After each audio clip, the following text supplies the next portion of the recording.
All right, Horace, how's it going? It's going well, man. How's it going with you? No, not too bad. Look at us. We're matching today, black on black. And both are like ski brands or outdoor brands, Marmot and Patagonia. Anyway, so I thought for this episode, we'd cover the topic of failure. Yeah.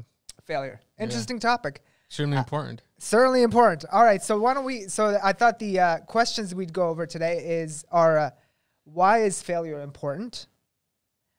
Why does failure have such a bad rap? Why are people afraid of failure, essentially? Mm-hmm. How do you deal with the embarrassment of failure?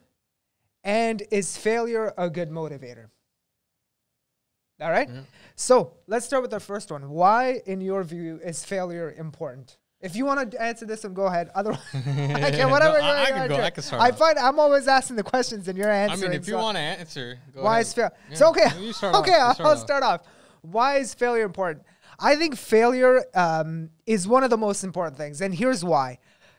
Going through life, you're always told, like, let's say if you're an entrepreneur, you're about to embark on a new venture or start a new business, you're always told, oh, it requires perseverance, multiple tries, you're going to fail, etc., etc. It's always theoretical in nature, but actually going through those steps and actually starting a business, actually sucking and failing, that is where the valuable lessons really are. It's not so much in the theory where people say, oh, failure is important. A lot of people understand failure as, you know, this theoretical type of thing that, oh, a failure certainly happens and then you go through it and then you have success. But actually going through failure, actually sucking, falling flat with your face on the floor is, I think, one of the most valuable lessons. No, I agree. And more than that, I feel like failure itself, it shows that you're doing something, you're trying. Yes, right? yes. And because you're trying, naturally, you're going to fail. Nobody knows everything off the bat, right? You're going to try, you're going to fall down, you're going to keep getting back up. So failure is a sign that something else is happening. And that is you're trying to figure something out. You're trying to improve yourself. You're trying to get to know something. And as long as you're doing that, you're going to be failing. Yeah, absolutely. It's like a learning process. Yeah. So I guess on this question about why failure is important, why is it, do you think, in society today, even in schools, formal like when you go into the educational system, failure is looked at as this terrible thing, like the worst thing that could ever happen? From an education? Yeah, an education standpoint. And just to be honest, in general in life too, people are afraid of failing, right? It's like the worst thing that could ever happen to them is failing, right? I do have a couple of quotes, right? Most people in life are so afraid of failing that they end up doing nothing. They'd rather do nothing than try at something and fail. Why do you think that is? I think it is basically education. You're trained to do that. I don't think our parents' generation was like that. Yeah, I think if you go back, whether it's in the West, East, anywhere, right, nobody was thrilled to work for somebody else. You know what I mean? They saw it for what it was. It is a type of servitude, right? You're getting wages for it, but you're kind of giving up your life. Everybody prior, even like you go back 50, 80, 90 years ago, you worked under somebody so that you can learn something and then start something yourself. Right. Now there's a lot of pride going into working for somebody else. There's a reason for that. I feel like for larger economies and to bring prices down, to have the level of consumption we have now, we need prices down. You need bigger organizations, and for bigger organizations, you need a certain type of mindset. Yeah. Right? You want people to be thrilled coming to work, so you can have a company with 100,000 employees. Yeah. Right? Yeah. And everybody is dedicated. Nothing wrong with that necessarily. I mean, I personally don't agree with it, or I wouldn't choose that life for myself. But for anybody else doing that, there's nothing wrong with that. But it's like, in order for you to be there, there's certain limitations that are set up, right? Yeah. So that, like, one of the things that prevents you from leaving work is the fear of failure. True. And you need to be trained that way so that you stay there. You know what I mean? That's very true. It's kind of like if you've seen those the picture of the baby elephant that's like tied with a string around the tree when it's like child or an infant or whatever you'd call a baby elephant. But and at that stage, it's too weak to rip the string or the rope. But then as it grows up, a full-grown elephant can be attached to the tree with the same cord because they think that they're too weak to get up, but they can easily snap it like the second they want to. Yeah, so true. I think the one thing about failure being important is, and I'll cover one thing here. It's the best way to learn in that it's going through the motions and actually failing at something that really teaches you the most valuable lessons in life. Because let's be honest, you tell me, and correct me if I'm wrong, your successes are great. Right? It's fantastic to succeed, to land something, land a new client, succeed at a project, etc. But the biggest lessons, where have you learned them? Was it because of your successes or because of your failures? Your failures, I would bet, taught you what not to do, what you were doing that was completely wrong, how to change your approach at something. Your failures in life are what teach you the most valuable lessons about work, life, relationships, etc. Because those are where the lessons are learned. The lessons aren't really learned at successes. Because when you're successful, you're like, oh, whatever I did, it worked out, clearly. You don't you don't learn anything. Definition of success is not learning anything. Yes. Because what you did worked. Yes, right? correct. So it's exactly where, and one of the things is that if you have success early on, that's the worst thing ever. Because you might be, for example, I want to start a business. I want to try to do something, and for whatever reason, I'm successful. I haven't, and it makes me passive to that act, right? So if I want to try to get somebody's business, like even a good example is sales. If, for example, I just go to a coffee shop and I meet somebody and I get some business in for whatever business I'm doing, and I feel like, oh, well, this is great. I should go to all the coffee shops in the world to get business. That's not really how it's going to work, right? For the most part, I don't know what the business is about, but for the most part, like one of those one-off successes can really screw you over in that sense that when you fail at something, now you're going to be like, all right, I need to if you're intelligent, you're going to be like, I'm going to take a step back. And I will really want to understand what I'm doing here to have a more meaningful approach, a meaningful understanding, and cultivate that depth and breadth of perception so that you can really go in. And so when you are successful at something later on, you know why you're successful and what you could have improved on. I like that, because you know what it is? Failure drives you to have introspection and do a postmortem and see, why did this not work? When you're successful, you're like, oh, it clearly worked. I don't need to look back in the mirror and see why it worked. I mean, it worked. It worked. And the guy who is a girl who is professional at failing, even when they succeed, they try to figure out what they did wrong. Right? And those people are only those people who welcome failure and who failed enough to welcome failure. But the people who've gotten success earlier on, as long as it's good, they're going to just like walk away and be like, that's an awesome job that I did. They don't see all these other factors that kind of are included in that in that success. You know, one of the things I've learned as I'm growing older now as well is that whenever you pick up a new skill, let's say this podcast, right? One of the things that people fail to understand is the first time you do it, you're going to suck. It's going to feel like you're a failure, right? But you have to understand that in life, it's usually you suck at something, you fail at it, and then eventually you find the process, you become better at it, and you perfect it. And I think a lot of people, just because of that initial step where they know that their first step is going to suck or is going to be a subpar performance or that they're going to fail at it, they just resist doing whatever it is, right? Because they're like, oh, well, I'm going to look bad. They don't understand that you got to look bad first to look good eventually. And it's overwhelming whenever you take on any kind of complex activity, right? So anything that's worth doing is going to have some kind of complexity to it. Whether it's a podcast, whether you want to be a basketball player, whether you want to start a business, whatever it is, even reading a book. Right? I mean, you take it for granted, but you have to like really understand the language, grammar, right? All these symbols that turn into words that turn into like they have their own meanings, that turn into sentences, you know, all these things. Whenever you have a complex activity, you're not going. People look at it from the beginning and they get extremely overwhelmed, right? Yeah. Because there's so much at it. But in reality, when you jump in, right, you're not going to get 100%. But let's say you start off with 20%. And then you add a little bit more and you add a little bit more. And over time, you're going to be a master at it. When you're a master at something, it's because you refined it. Even with this podcast, right? We might not get the lighting right. We might not get the audio right? We may not get, like, the content right, whatever it is. But we get started, and one by one, we fix all of that. The issue is nowadays I feel like with, like, the social media and stuff, it's like you need instant gratification. Nothing worth doing is going to be instantly gratifying. It's going to be gratifying over a period of time. Yeah. Yeah, no, absolutely true. So on that point then, why do you think society puts such a negative image, or why does failure have such a bad rap? Like, we sort of discussed the school thing. I'll double click on that one. I actually wrote a blog post about this on Medium about why schools leave graduates ill-prepared to deal with failure and entrepreneurship in general.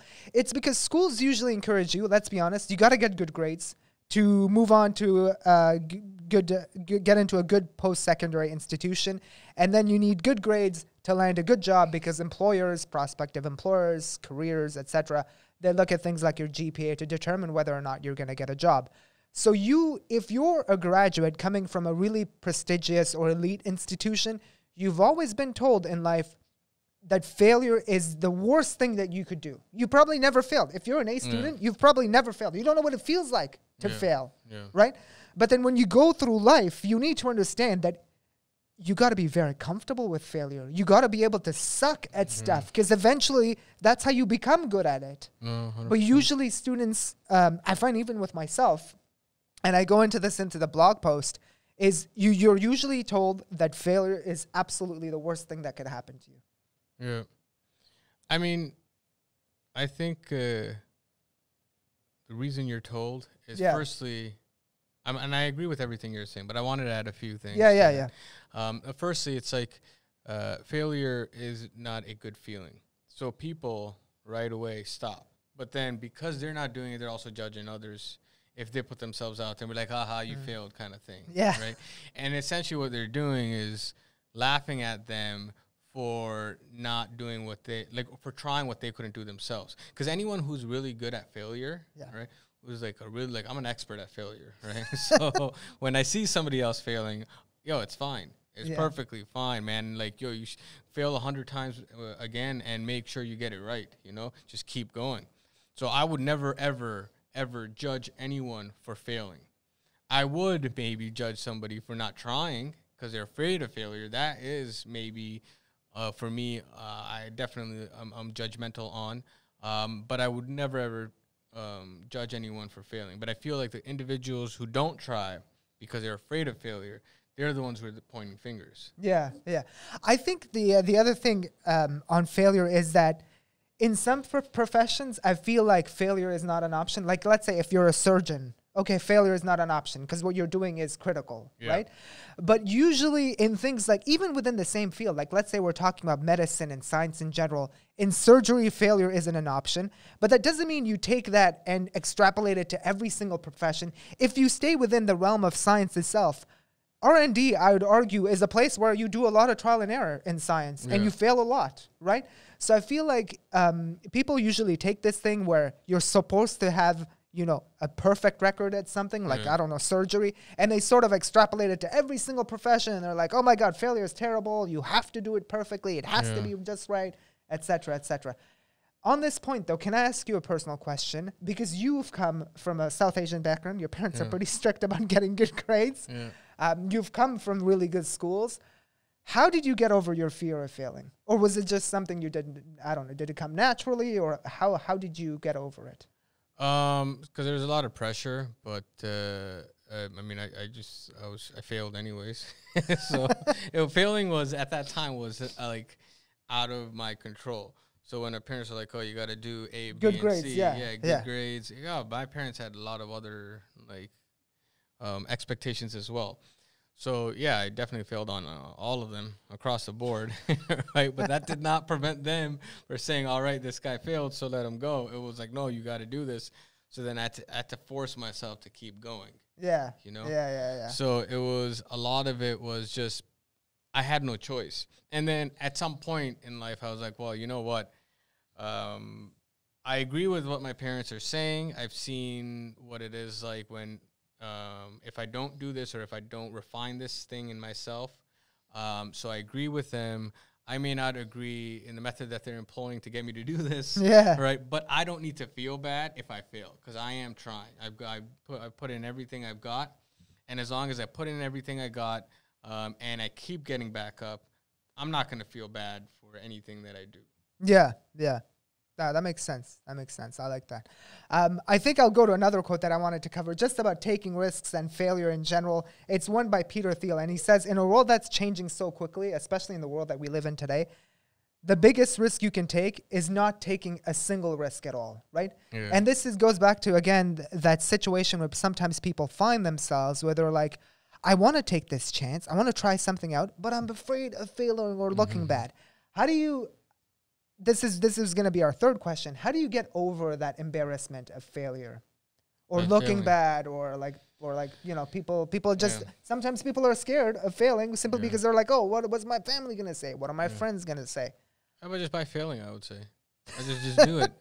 Because you could tell yourself, don't feel bad because you know you're the man or the woman or whatever, and nobody can hold you down and all that stuff. And I feel like most of the people actually who do say that are the ones who are most afraid as well. Yeah. Who are giving themselves constantly these pep talks and I could do whatever I want. And then what they do is they end up, if you're in that kind of psychological state, they go too far off to a reactive side. So you're reacting both ways. There's a reaction where people are going to judge me and I'm going to feel embarrassed and therefore I'm not going to do anything. And then there is the reaction where because they're going to judge me, now I got to be further in their face. I would say just fail. And like, I understand there's going to be that thing in the back of your mind saying, hey, what are people going to say? What are people going to think? And all that stuff. Fail anyways and keep trying to fix it and understand and learn and grow, but keep in mind why you're failing, right? Because you want to learn this specific task, not because you want to prove something to at least this is my perspective, not that you want to kind of prove something to someone and show them, or not because you don't want to do it because they're gonna judge you, but keep in mind why you're doing what you're doing and kind of refine that. And that, for me, for anyone, I would say it takes a lot of time. Yeah, to really cultivate that mindset. It's so true. And you know what? On this very point as well about just feeling embarrassed as well. I think it's when you go through failure in life that you realize who your true friends really are. Yeah. Right. It's because when you fail and you're down, and if people are laughing at you and punching you, etc., while you're down, it's quite likely that those friends aren't really friends, right? Yeah. You probably don't want them in your circle anyway. Yeah. I think the people that you want in your circle are the people that stay there when you're failing, you're going through a tough time, but they're also there to celebrate your successes. Yeah. Not just those friends that come around when you're successful and they're around you, etc., but when you're sucking at something or you're trying to figure it out. Let's not say sucking or failing. You're trying to figure it out, essentially, is what failure is, right? They're still there to support you. And I think those are true friends to have in life. And I feel like a micro test for that is even before you get to failure, if you have friends who, when you ask for advice, right, either they're going to say, no, you're doing A, B, C, and D wrong, right? Maybe because they feel a certain way, don't want you to do anything, or they'll say everything is good because, I mean, they want to make you happy. They want to make you happy. I think a good friend is going to say, hey, I like this, right? They're going to give you a mixed, a comprehensive kind of opinion, right? Like, I like this, and I don't like this, and here's why I don't like this, and here's what I think you should do to fix it. And then, and then you, if somebody says that to you, you could say, well, no, I did this because of A, B, and C. There could be a little back and forth, right? Oh, no, I'm giving you a reason of like X, Y, and Z why you shouldn't. And when the conversation is over, even if you choose the same path that you're going on, that friend shouldn't be like, oh, no, you really, hold it personally and say, no, you got to do what I'm saying. Yeah. Right? So those micro tests, I feel, will really show people who their real friends are. Yeah, yeah, got it. For people who will not criticize you, be critical with you, Right. right? Yep. And then still support you no matter what decision you make. Yeah. Yeah. Interesting stuff. Interesting. Would you say, going to our last question here, would you say that failure is a good motivator? Is it a source of motivation for you? I'll tell you what, on this one, I think I'll go back to the point I made about trying something new. And the reason why I think failure is a good motivator, at least for me, is whenever I'm trying something new, for example, this podcast, I know that I'm going to suck in the beginning. But for me, I know that I'm going to suck in the beginning, but eventually I think if I try hard at something and keep going at it, eventually I'll become better. That's the case with anything I've done in my life. I initially suck, but once I stay with it, do it for long enough, it takes me time. I'm not the smartest person. It takes me practice to get it right. But once I stay with it, do it, refine it, do it again, I'll become good at it eventually. And I think for me, that's the biggest motivator, to be like, okay, I'm going to fail at this or I'm going to suck at this in the beginning, but eventually I'll become good. So I see it as a motivator in that sense. It's a motivator to try and perfect your craft or your ability at something. Yeah. I understand that. My perspective is a little bit different, where I get motivated at that, what you're talking about, like the refined product. Yeah. Or skill or whatever it is. And failure is something I just got to get over. Right. You see it like a stepping stone. Yeah. So it's like, it's not necessarily motivating me. It's not kind of deterring me either. It's something that's there that I need to like get across, right? Like if you're going to point A to point B, right, you can't just snap your fingers and be at point B. You have to still make that journey, whether it's a physical journey, spiritual, emotional, mental, whatever it is, that journey has to be made. So failure is part of that journey to get from point A to point B. To point B. Can I ask you something that when you're going through that journey, that's obviously tough because you're failing, you're falling flat, you're falling on your face, right? How do you stay motivated when it's really tough? Are you just focused on what the end goal is and you're like, eventually I want to be here, so I got to go through this? What keeps you motivated as you're going through it? I think when you're an expert failure, right? You're an expert failure, okay. Right? Like myself, like in the beginning, when you fail, there's a lot of emotions. So you feel bad, you feel embarrassed. You're thinking, what are they gonna think? What are that? And like, what is my parents gonna think? What are my friends gonna think? I don't want anyone to find out. Did anybody look when I tripped? All this other stuff. Right. That like all of that drains so much from you, that when you become an expert at it, you're not thinking about any of those. You're like, all right, what did I do wrong here? Like, what needs to be fixed? Was this right? Was that wrong? Okay, let me try this. Let me try it again. And you're like ready to get back up again. Yeah. And it's like, okay, there's people when they trip and fall, the first thing they do is they see they look around to see if somebody was looking. Yeah, right? So they're like, oh crap, like, and then was anybody looking? Yeah. So like now if you're running and you do that, you're wasting so much time. Like, no, there's no time to look around to see who's looking at you. You shouldn't give a crap what anybody else is doing. You should be like, okay, what happened? Okay, did I trip on something? Was I not looking in front of me? Did I trip on myself? Are my shoelaces untied? Are my shoes not good? There's all these things that should be like going through your mind outside of like, did anybody look? Do I need to get these shoes replaced right now, or can I finish the race? Like, there's so many things that you could be looking at other than, I feel bad. Oh, I fell. I hurt. Like, I'm in pain or whatever, right? Or like, I don't know, somebody looked at me. Oh no, I saw somebody. They weren't looking at me right now, but maybe they looked at me while I fell, and now they're looking away. Did they really see it? Like all these random things that can consume people that has no bearing on your success at all. Yeah. So true. Can I ask you a question? So you said you're an expert failure. How'd you become an expert? And why do you say that you become an expert failure? How'd you become an expert? Because like I fail all the time, man. I get up like in the day, like during the day, I fail all the time. All the time. All the time. Yeah. I don't think there is a day that goes by where I'm not failing at something. You're not it could be something something small. And when I say a fail, right, I mean like I will send an email and be like, oh, this was not worded correctly. I could have said that better. Yeah. And so it's not like huge failures. I'm not saying there's a lack of those either, but like there's something that I'm constantly like, oh no, that wasn't good. I need to fix that. Even something dumb like I should have drove my car and changed the lanes here, or Yeah, there, yeah. whatever it is, right? Like, or accelerated there, or like stuff like that. That's going in my mind where I'm like, oh, I did that wrong, Yeah. right? So I should fix that. Yeah. Yeah. No, interesting stuff. I'll give you a personal anecdote. You remember I took swimming lessons in 2019? Yeah. Right? So, yeah, I'm in my 30s, never learned how to swim, was always afraid of the water for whatever reason. Even when we did cottage trips, went to the beach, I was like, yeah, I'm not going to swim because I really didn't know how. But I always used to go, I don't want to swim because I'm not interested. But, yeah, in my 30s, I finally decided, hey, I want to do this.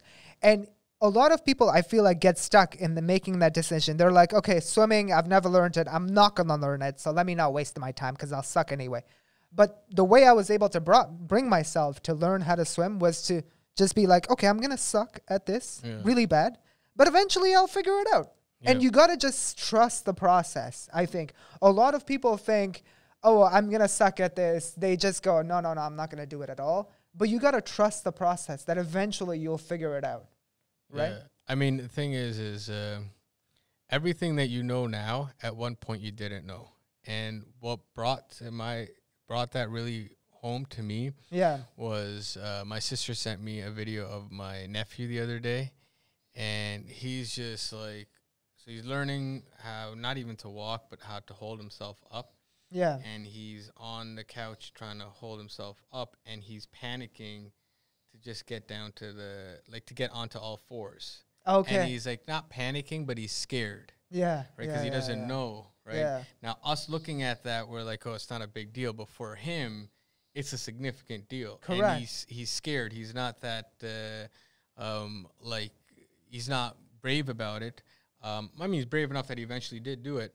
But my thinking was, like, that's how everybody is in whatever they're doing, right? There's somebody who's done it that looks at them, they're like, oh, that's not like, that's relatively, you're scared there, but it's doable, right? Yeah. It can be learned because eventually everybody learned how to get on all fours. Right? That's so true. I feel like walking and stuff like that experimentation phase is so critical for children because, you're right. That's how you learn how to walk, how to like do this, etc. But at some point in your life, I think it usually is in school, you're told, hey, kid, don't experiment. Failure sucks. Do not fail. It's kind of sad that and for newborns, you know, it's the fear should be greater, right? Because you're new to this thing called life, you know? Yeah. Like you haven't done it before. You don't know what walking is. You don't understand what you're seeing. You see some stuff. You hear familiar voices, but you don't like really know a lot. Maybe they know more than we know, but still, it's not a lot. So then with us, we've kind of gone through life. We should know anything that you kind of put your mind to, you can eventually kind of cross that river. It just depends on how committed you are. Absolutely. Interesting how life leaves you like this. I guess I'd give one more quote, which I like. This one's by Ben Franklin, and I really like this one on failure. It says, the man who does things makes many mistakes, but he never makes the biggest mistake of all, which is doing nothing. What do you think about that? Oh, I agree 100%. Right? I agree. The person who goes out and makes mistakes is actually better than the person who's sitting at home and doing nothing. Yeah. Right? Because you're better off. You're better off at trying something, learning, right? Because the person that did nothing learned nothing. The person who made mistakes learned something. They learned about how you shouldn't do things or how it actually works, or they figured out and refined a certain process. So I think it's really important. Key takeaways on failure. What would you say? Just keep failing. Keep failing. When you fall down, don't look at who's looking at you. Figure out why you fell down. Yeah. That's it. Sick. I'd say, you know what? You think failure is your worst enemy, but to be honest, it's your best friend. It's the way to learn things. It's the way to grow. And it's where your most valuable lessons in life will come from. Oh, 100%. All right. We'll leave it there. Yep. All right, guys. See you on the next one. Thanks for joining us. Take care. Take care.